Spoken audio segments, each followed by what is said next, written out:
Start with the team news now to the Bate Borisov game. The team news is that everybody is available, biggest part of the squad. We have just a small problem with Mustafi from Saturday, but everybody else looks alright. What was the issue with him?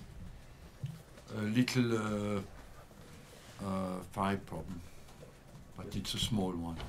Could he be available, do you think, for Southampton, or is it more like West Ham? It's a possibility. If not Southampton, it will be West Ham. And how does the fact that you've won the group affect your thinking in terms of team selection for tomorrow night? Not too much, because I have many players available who need competition, you know, because we go next week again into a 3 weeks.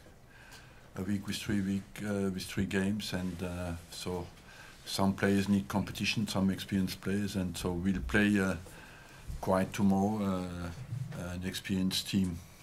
Just a question for Ainsley. Ainsley, you've had a lot of game time in the Europa League. What have you gained from the experience? I think that I've gained vital experience playing in these sort of competitions, playing with top players, playing against some difficult opposition, so I've just got the boss to thank for that. Played in some big atmospheres as well, thinking Red Star Belgrade. How did you find that? You just got to get on and do the job. We're there to win the game, and that's what we had to try and do. So, I imagine Jack Wilshere will start tomorrow night. Yes. He's been ice skating this week. Is that something you would like No, to see? it's not ideal. Honestly, for your balance, it's not bad.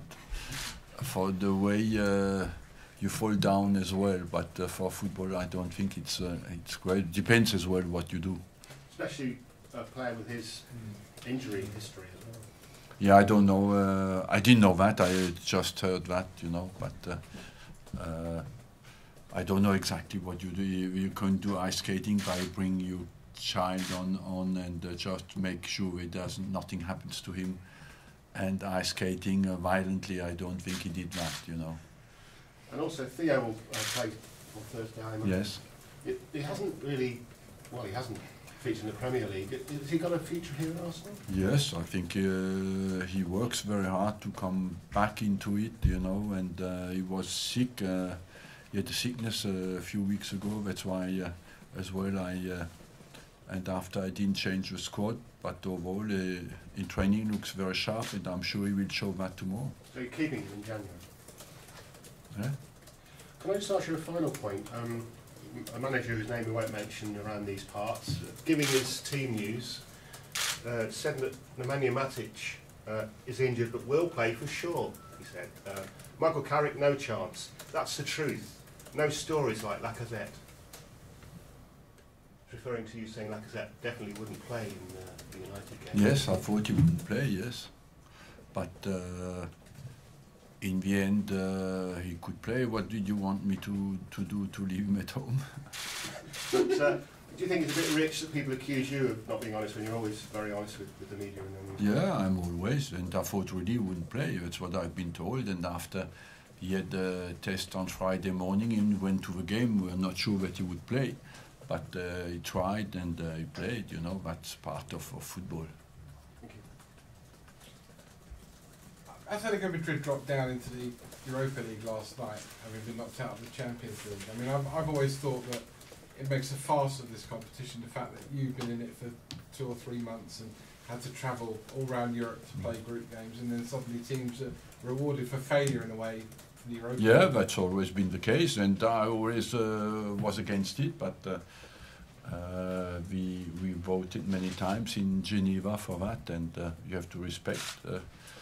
That's what you call democracy, you know.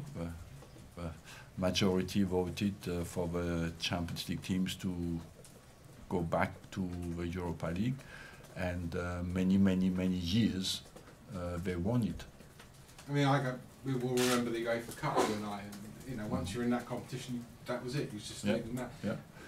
It looks more logical, but today it's a bit different because there's more compromise in there, you know, because the teams go early out sometimes, and so that was just to keep them in Europe and to give them quality competition, and even more is that for the first time last year, teams qualified for the Champions League. In terms of you being favourites to win it, I think when we started the competition, Arsenal were the favourites to win it. Do you still see yourselves now as favourites to win this competition? I don't much worry about that. I just think I have a chance to win it. I would say yes, so let's give it a go. You know, it's like the FA Cup, or we go straight away now to direct knockout. So it's important that we have a go and give absolutely everything to do it. That's why it was good as well in this first round to get to give experience to everybody. Ainsley, you spoke earlier about the experience you've gained from being in this competition and how much of a useful exercise it's been for you to be in and around the first team. Yeah, it's a great opportunity to play, showcase your talent, and the boss is giving loads of young players a chance to show that. You played in lots of positions. I think a couple of years ago I saw you on loan at Ipswich and you were very much a midfield player then, but I think you played at left wing back as well this season. Where do you prefer playing? Have you told Arsene? Yeah, I know. We've had a few conversations, but I'm happy to play wherever he puts me. It's not bad. Arsene, you often made 10 or 11 changes in this competition, and yet you've qualified top of the group with a game to spare. Can you just sort of talk about how proud you are of the players who've come in and how professional they've been in this competition? They've been absolutely outstanding, and I must say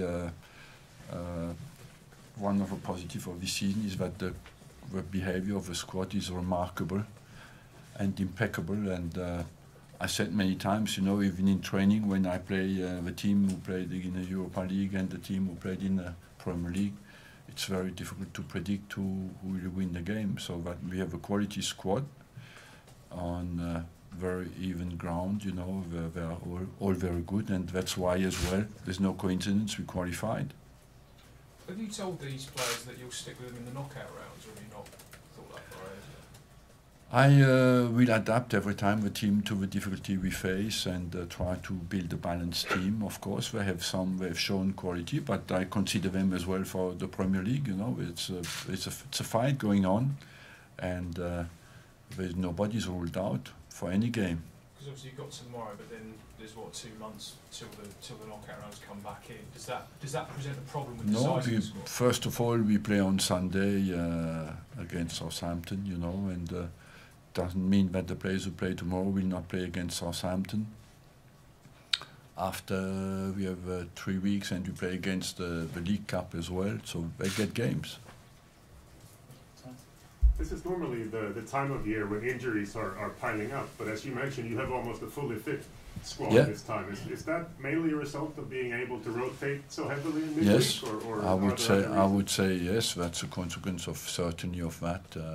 One of the things we benefited from is that, yes. Is this maybe the time of year when that will become an advantage domestically, seeing how the fixtures? I hope so. I think we missed an opportunity on Sunday, on Saturday, to take advantage of that because we were physically quite strong in the game, and but we are in a position where we have to take the months of December in a very serious way and be very efficient, and hopefully we can benefit from that. Thank you very much. Thank you very much.